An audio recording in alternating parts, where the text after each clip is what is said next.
Welcome back to Andersen Acres. Forgive the sound of the dishwasher in the background. I'm also doing dishes. But today we're here to make pizza sauce, homemade pizza sauce. These tomatoes are fresh from our garden, and you'll notice they're not perfect tomatoes because usually what happens when people are making sauces is they take the tomatoes that are not super attractive and they turn them into your sauces and your stews and things like that where you don't see the entire tomato. So we're going to use some of these blemished tomatoes to turn them into pizza sauce. And it's really easy, really fun, and I'm making a roasted pizza sauce. So I have to roast the tomatoes first. So before I can do anything with these, I have to roast them. Before I can roast them, I have to core them. So what we're going to do is we're going to grab your little stem piece and kind of rip that off if it's still on. Some of them obviously don't have any stem on them.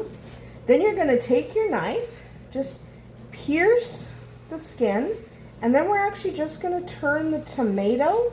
We're not going to like with the knife. We're just going to turn the tomato, and we're going to ignore the cat. That's magic. So we're just going to turn the tomato, and we're doing this over a cutting board so that the juice collects on here and not on my counter. But you're just going to turn the tomato and then pop that core out. Okay, you only need that top core. Okay, it can be a little annoying to remove, but there it is. So we're just going to remove that top core. The rest of the tomato is fine. And then we're just going to look and we're just going to take off any blemished spots on that skin. Otherwise, we're going to leave the skin intact.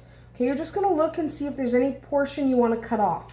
So for example, if I was doing this tomato, I would obviously remove these sections because they're kind of grimy and gross and I don't want those sections. So what you do is you just take a look. Okay, this looks good to me. So now we're going to cut our tomato in 4. Okay, don't be rough with the tomato. Don't be like with your knife or you'll squish it. So we're just going to cut it. Then we're just going to cut it again into quarters. Okay.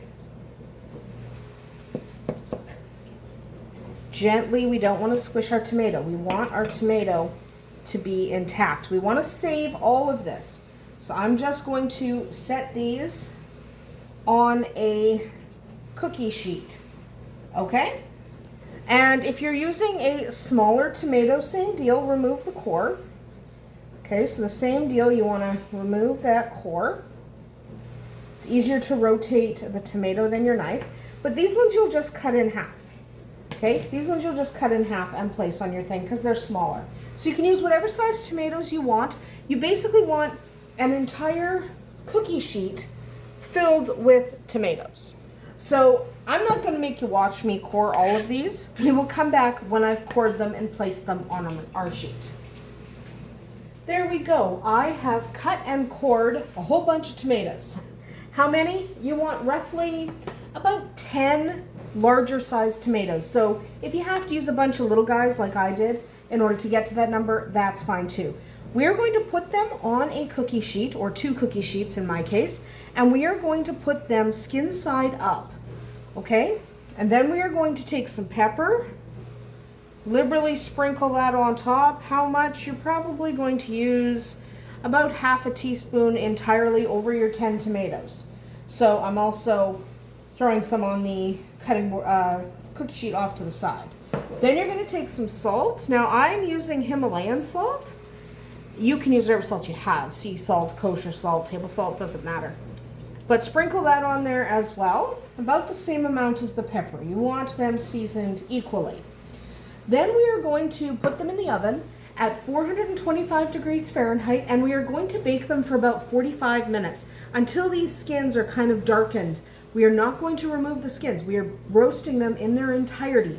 We want the entire roasted tomato with just the blemishes removed.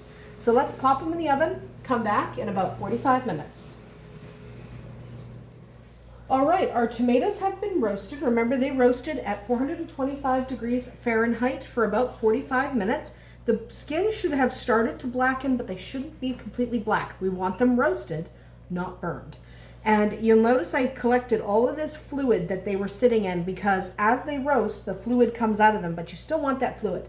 So take it all, set it aside, let it cool. Okay, we're gonna let this cool before we do anything else. While we're waiting for that to cool, we're going to take a couple of these very hot peppers, and we're going to take literally a big chunk of a carrot, and we are going to roast those as well. These are not going to get pureed into the sauce. These are going to be used to flavor, and in the case of the carrot, it is going to be used to kind of tone down some of the acidity from the tomato. Even though we are adding more acidity, still, trust me, the carrot works. But we need to roast the peppers and we need to roast the carrot. The peppers are optional. If you don't want any heat in your sauce at all, you can leave them out. The carrot you really should do. So we are going to roast them at 425 degrees Fahrenheit for only about 15 minutes. They don't need to be roasted as much as the tomatoes. We just want to start them on the roasting process. So we'll pop those in the oven and then we'll wait for everything to cool. All right, our tomatoes have cooled and our carrot and our peppers are appropriately roasted. Now we need to blend up these tomatoes. We are going to put the tomatoes and all their pulp and all their skin and all their seeds and all their juice into our blender. I'm not going to make you watch me do that because it's really, really awkward and I'll be transferring and I'm going to make a mess. And I'm not going to make you watch the actual blending of it because that's very loud and not fun for anybody. So we will come back after I have blended up the tomatoes that we roasted. So we'll be back as soon as that is done. All right, so we have blended and placed our tomato into a large saucepan. Okay, now this is obviously way too thin. That's too thin. That's not going to work. It's also just tomato. So that's not flavorful enough for a real tomato sauce for our pizza. So we need to add some ingredients. Now I am heating the sauce on medium-low. While we are heating the sauce on medium-low, we're going to add our ingredients. The first ingredient we're going to add is about 2 tablespoons of olive oil. Okay, just about 2 tablespoons of olive oil. Give that a mix.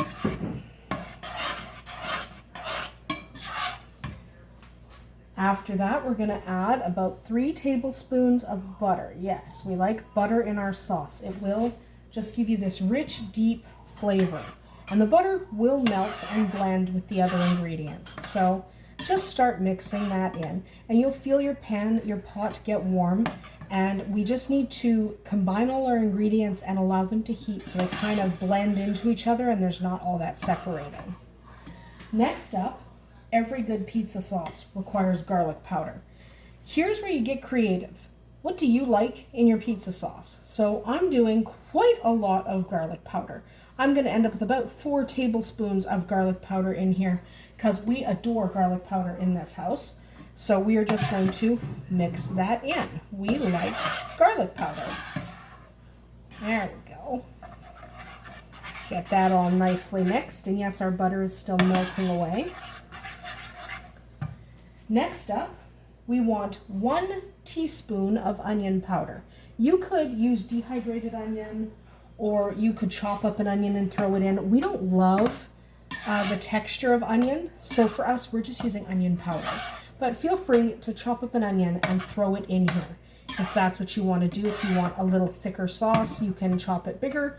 You can puree onion and use puree. You can use dehydrated onion flakes. You probably need a little onion, but if you want a lot of onion, you can also do that. Now, I love oregano. So I am doing 2 full tablespoons of oregano. That is literally my favorite herb, and that's what we're getting. So I'm doing 2 big tablespoons of oregano. Get that mixed in there. There we go.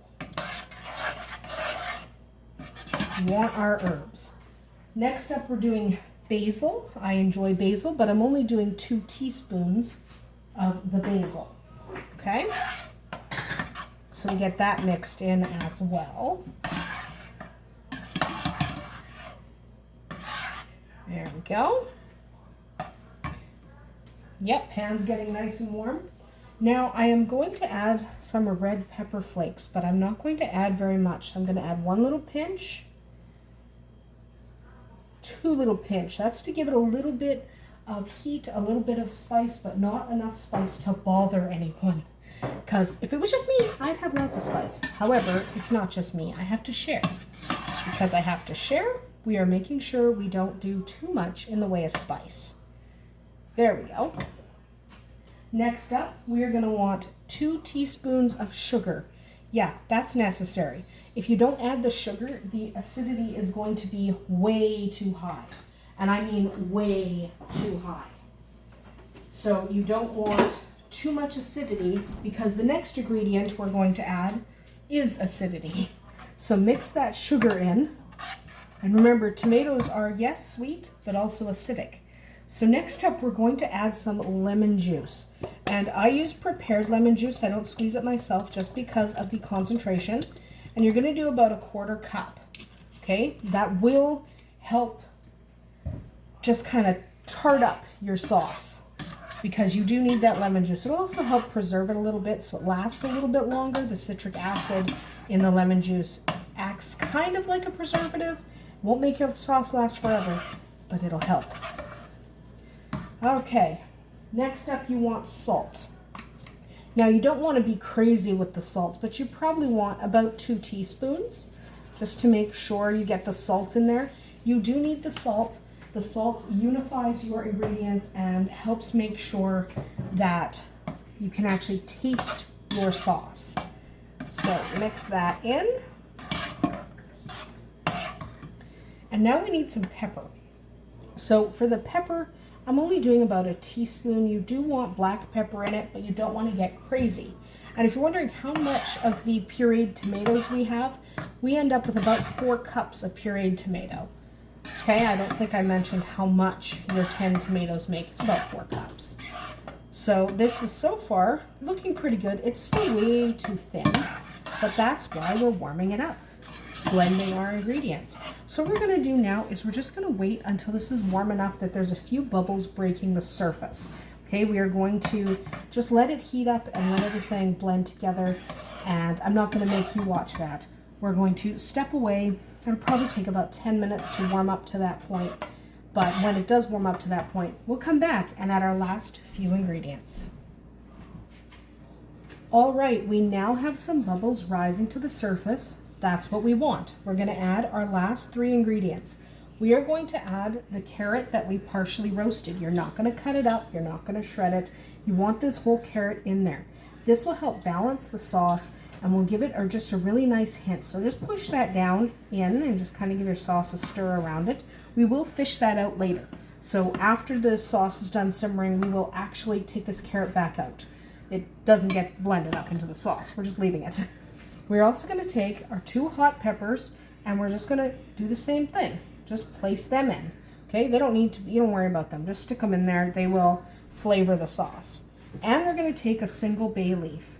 Okay, get that bay leaf in there, get it a little bit moistened. There you go. And just let it sit. Okay, so we have a bay leaf. Remember what you put in here when it comes to the larger ingredients that you need to fish out later, because you don't want to forget that you put peppers in there and then leave one in and have someone bite into it. That's no good. So remember that we put a carrot, a bay leaf, and 2 peppers in there. So now we're just going to give it a final stir. Okay, give it a stir. We are going to turn the heat down to low and we're going to leave it there. And we're going to let this simmer for about an hour, at least an hour. The longer it simmers, the better, because we do want it to reduce, because obviously it's a little bit too thin right now. That's normal. So we want this to reduce. We are going to let it simmer on the stove for about an hour and then we'll come and check it. You can simmer longer if you like. If you want a thicker sauce, that's fine. But at least an hour to allow those ingredients to cook and allow those flavors to develop. We'll come back when we're done simmering. All right, so it has been 1 hour. All right, we are going to turn off the heat. And at this point, we are going to fish out our extra ingredients that don't need to stay there. So we're going to grab our carrot. If you wanted, you could blend up this carrot into the sauce now, but we're not going to do that. But it's absolutely an option. We're not going to get rid of the carrot. We're going to feed it to the animals. We're also going to fish out the peppers. Don't feed those to the animals. These are pretty spicy. And then we're going to find that bay leaf.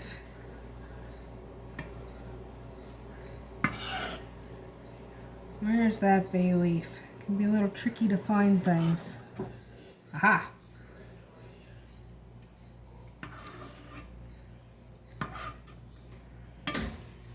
There we go. That's the ice maker. So fish out that bay leaf. You want to make sure those things are removed. And then you're going to want to mix that up really well because some of the thicker portions will have sunk to the bottom.